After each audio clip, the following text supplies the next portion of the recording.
Greetings, ladies and gentlemen. It's Android 4 here, and welcome back to some more Valkyria Revolution. As in our last super extended session, we completed chapter... Yeah, I was about to say chapter 10, but no, we're on chapter 10 right now. We completed chapter 9, and I think it was also the same session where we completed chapter 8. I don't remember. Again, a very long session with very weird editing done. A lot of things happened. Long story short, we headed to... And my mind's blanking. We headed to Valkyria, that's right, that was our main thing. We headed to Valkyria to conquer another town and hopefully kill another Grand General. How that turned out? Well, you'll want to go check out that extended session there, as that took up 6 days of recording. So if you haven't already, go check out the previous 12 videos in the descriptions playlist. But hopefully today, I'm not working, I don't have any, I don't need to cover any shifts or whatever. I can just play, relax, and have a solid 6-part session. Maybe longer if I feel like it. But yeah, anyway, today, we should be completing Chapter 10 if the, cutscene log on the, history book back in the real world, the present time, well, I just forgot the words. If the book in the present time is almost already completed for this chapter, meaning we're very close to endgame. Like, in maybe one session afterwards, we'll be done with this game. Which is exciting, but at the same time a little freaky, because I'm still not convinced I'm prepared, as I am at level 54, and I think last time I started at level 51. Which is not much of a change. I mean, on the plus side, though, I do have, I have sorted out my gear a bit. All the Ragni, so I actually have a few more open slots, so I don't have to keep going in between Basil's factory and the mission every single mission or two. So that's a plus. And because of that, I've done a lot of grinding just to get rid of those materials, as well as the ones that we grabbed from, also grabbed from other missions. So, let's head to Basil's factory real quick. Now, granted, there isn't really much I can talk about in terms of what I've done off screen. In fact, it's really just, I guess, somewhere as this. I have practically completed all of the characters', no, not battle palettes, all of their upgrades, or most of their upgrades. If I go over into the show all, I've completed Amleth's. Oh, I can't scroll. That's kind of lame. I completed Ophelia's. Miranda's is complete, as is Bloom's for now. Traitors is done too. Isaac's completely finished. Daryl's completely finished. Elena's finished. Bridget's finished. The only two people that haven't been finished with theirs, and even then are still pretty close, are Sarah, who just has this little node right there, I think, and nothing else. And then Tilda, who has a bit of a few lingering ones, mainly towards the corners, but after that, we're pretty good to go. And if I remember right, there's a special trophy you get for getting all the nodes and the slots upgraded, which is going to be very interesting. Also, while on the subject of the whole battle palettes and upgrades and such, I managed to get myself a brand new technique from the little Ragni exchange. Meet Storm Ride. This is a very interesting ability. It raises all allies' wind attacks and resistances, but it's only equipable to Amleth and Ophelia. Kind of interesting. So before we've had light attacks, if I go over to this, Amleth has his, ignition, accelerate stuff, which basically helps him gain momentum and power, whereas Ophelia's had all her royal gulders for, healing and, freaking people out. But here we actually have a real life. Oh, let me go back to it again. Gotta sort it out right. There we go. An actual ability that's specific to those two alone. You can change between two, but no one else can equip it. It's kind of an interesting idea. One I wish that we could run into a little more. Who knows, maybe there's some secret Ragnites that we can get for the other teammates. Maybe one specifically for Bloom and Bridget or whatever. It'd be a cool idea. But yeah, we're going to show that off real quick. And I did get a few other things, but I don't think anything too big. One thing I'd like to mention, though, is getting the Meteor Burst, which on meteors on a specified area, double the cost of RP compared to meteor rain. But I imagine this one is, well, one, more powerful, as you can tell from right here, but also it has 5 shots this time around. And seeing how meteor is completely random where it wants to drop, that's more of a chance of actually knocking out the entire enemy, wherever they're highlighted. Very helpful. And I think that's really all I can think about. In terms of all the Right Knights each character has, I'll show them off real quick, you know, give you guys a rough idea. Nothing much to think about, though. And I guess one thing I can mention is that I replaced the original healing field for Amleth with a different fire attack because, well, I don't know why I did it. It's just something that I felt like doing. Yeah, there's all these. Oh, also, that's right. I managed to get myself an Assault Freeze. You know, the one tech I need, but it's far above her rank, and she can't go any further and with water, so completely pointless. And here I was hopefully completing that section, but at least she has a replacement in the form of Icicle Bolt, which is, you know, something. Bridget, I've equipped her with Charging Wind, as well as Dusting Wind, and Charging Squall. I think that's actually been there always. She also has Bolt Territory, Recover Wind, Spare Wind, again, nothing. Oh yeah, that's right. For whatever reason, Sarah actually has an extra Ragnite slot that you can get from her thing. So she actually can have 3 additional Ragnite slots, and 3 additional Ragnite slots, compared to the others, which can only have 2 additional ones. So if I want to equip something, what do I want to equip?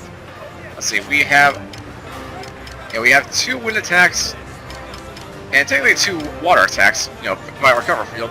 So let's get a fire attack. Maybe the Burn Vortex. Yeah, that'll be fun. And then I'm just going to go over and switch things around a bit. Let my OCD calm down. Okay, I think we're good there. Oh, and as for Tilda, what does Tilda have? Yeah, this stuff. I give her the Burn Field Plus as a little precaution and the Stone Barrier.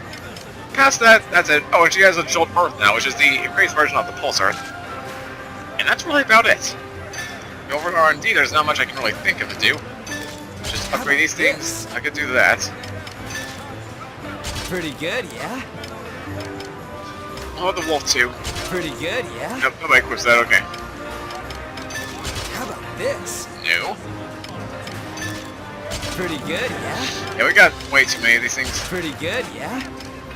Oh, is it? This is a new one. I will manage and special balls that slow enemy. Oh, that's right, I remember now. Yeah, I'll develop it for sake of developing it. Machine guns. All 7. Good, yeah? That's the... Yeah, no thank you. Can't go any further with the Rev E9. Sniper rifles. How about this? I can't go any further with that. What's this? Okay, so true sniper rifles we were getting at. Good, yeah?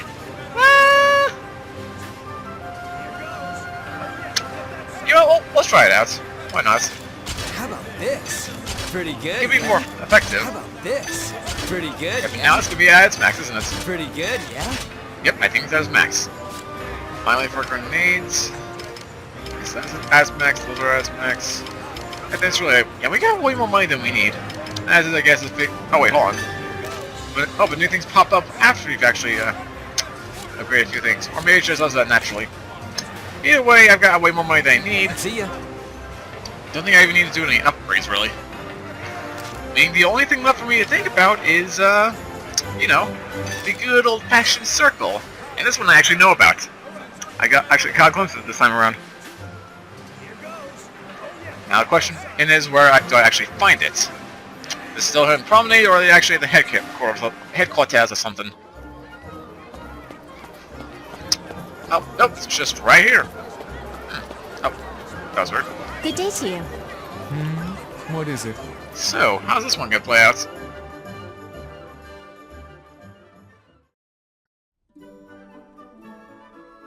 Whoa, cool!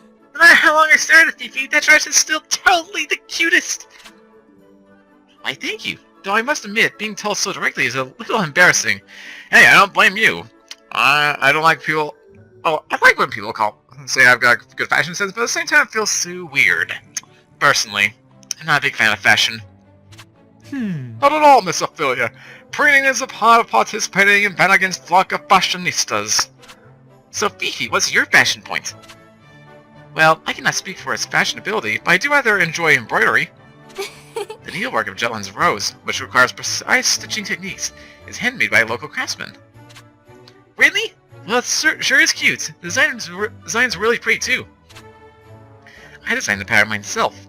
It was the embroiderers, however, who brought it to life. Wowzers! You never cease to amaze me. You seem to be rather fashion-conscious yourself. Well, yeah, I'm a jewelry designer, so it's kind of my thing. Couture is a part of culture. Gotta look good to sell well. Come to think of it, our squad's dress code is quite lax. The jackets are uniform, but we're free to rearrange them. And someone actually brings that up, huh? They don't usually bring that up.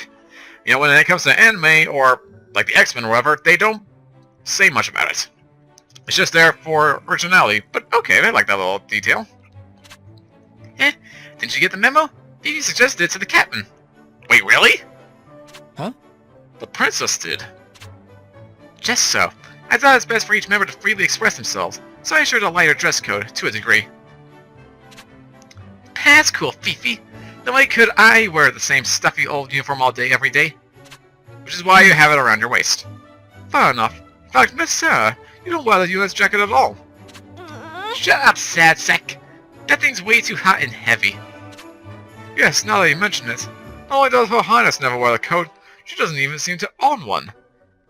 To be fair, she's not technically part of Vanargand, is she?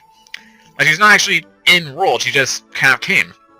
You know, same with Miranda/Godot. They're technically part of the... Or, I guess Godot's case he was, but Miranda is. You get the idea. Like, they're part of the Vanargand, but they're not part of the Vanargand.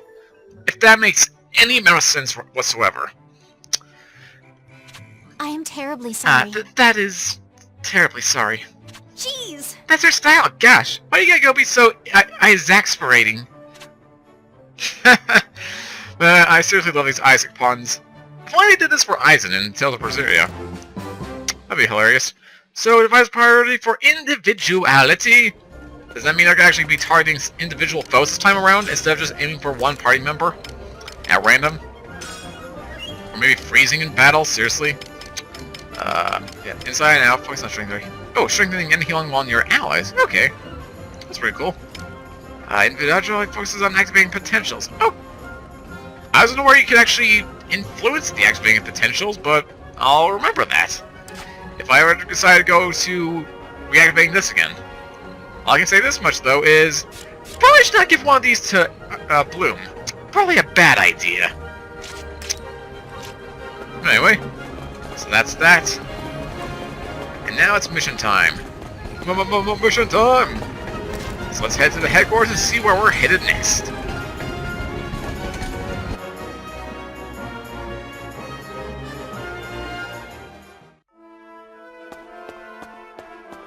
Is there something you need? Alright, so I'll report this in real quick and... Oh, right, cannot carry any more shards. Yeah, the maximum is 999, as you can probably expect in a video game. Hence why I did a lot of the, off-screen exchanges. Who knows, maybe we'll get something good this time around as well. Ooh, Divine Guard, that looks interesting. Yes, we'll just turn this in. And we're getting close to, Oh, actually, never mind. Oh, I misinterpreted this as the, one that we got. Oops, either way. But no, I'm curious about this Divine Guard. I want to see this. Before we head anywhere, I want to see what this item is. Or Ragnite is. No, it wouldn't be gear, it'd be items. Head over to Ragnite. I'm assuming by its name it's a light... No, it's not. So maybe wind-based then. Jumping wind...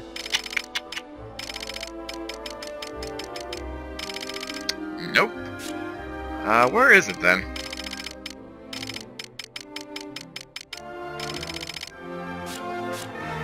Oh, here. Oh, it's a fire. Okay. Repulsive fire struck by melee attack. Oh, okay. I get it now. That makes more sense. It's basically the improved version of Offensive Guard. Good to know. I'll be sure to change that when we get to the battle menu. But anyway, on to the actual mission itself. As you can tell, I kind of already activated this thing off screen. Mainly so I can get prepare for today. This is Tub Raid number 2. We're actually heading back to Valkyria to, for once, seize the place, and hopefully not get side railed. So let's begin the mission. Op details are as follows. We have our next mission. We're taking the hard way to Gavaltus this time. We'll cross the minefield east of Velgeep and launch a surprise attack. General Victor's personally defending the transport hub. Even if we catch them off guard, stay on your toes. We'll come in from the east. Our goal is to seize control of Velgeep. Because of the minefield, the enemy expects an attack from the southwest. My only east will get a jump on them. Listen up. Getting across the minefield won't be easy. But if we pull this off, we'll have the advantage over Ruse. I know it's dangerous, but this approach represents the fewest potential casualties, and I think we can handle it. We all volunteered for this operation despite the danger. Your trust means the world to me. I intend to pay it back. That's all. Vanargand, move out. Oh, sweet. And watch, this is barely a minefield at all. Which reminds me, I probably should actually prepare for that one appropriately since I forgot about it. Yeah, I got these guys out for the sake of, you know, characters with much XP and all. But I really will need Bloom / Sarah for this mission. And we'll switch this all around, make these a little work. Okay. So, yep, here we go. Level 49 mission. And when it comes to bosses, they tend to be significantly higher than their original level, so, wish us luck.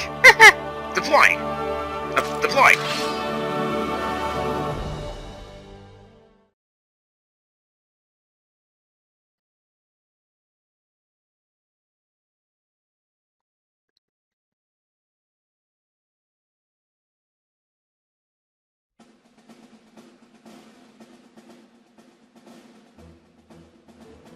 September 1st. The anti-Valkyria squad made their move. Amleth himself had decided before that this operation was too dangerous, and avoided executing it, didn't he? Aye. Yes. However, when he explained the operation to everyone, no one in the unit objected to it. In order to increase the success of their surprise attack on Velgiev, they willingly took a hazardous route. They successfully navigated through the minefield when... And they cut us off and actually go straight to the story itself. And again, I'm interested to see where this goes. If it's just actually a giant minefield, or just a few mines placed in different directions which could have easily been overlooked. Makes me very curious. I see it. We've come out to the side of the Velgiev base. Those fools are focused only on fortifying the front. Aha! Like a delicate damsel, their flank is ripe for the taking. No sign of the sneaky tank. Maybe it's at Cavaltus. No worries. If we strike here, they'll panic. And it'll turn up. Mm-hmm. Amleth?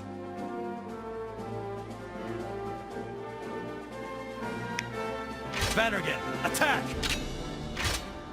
Let's go!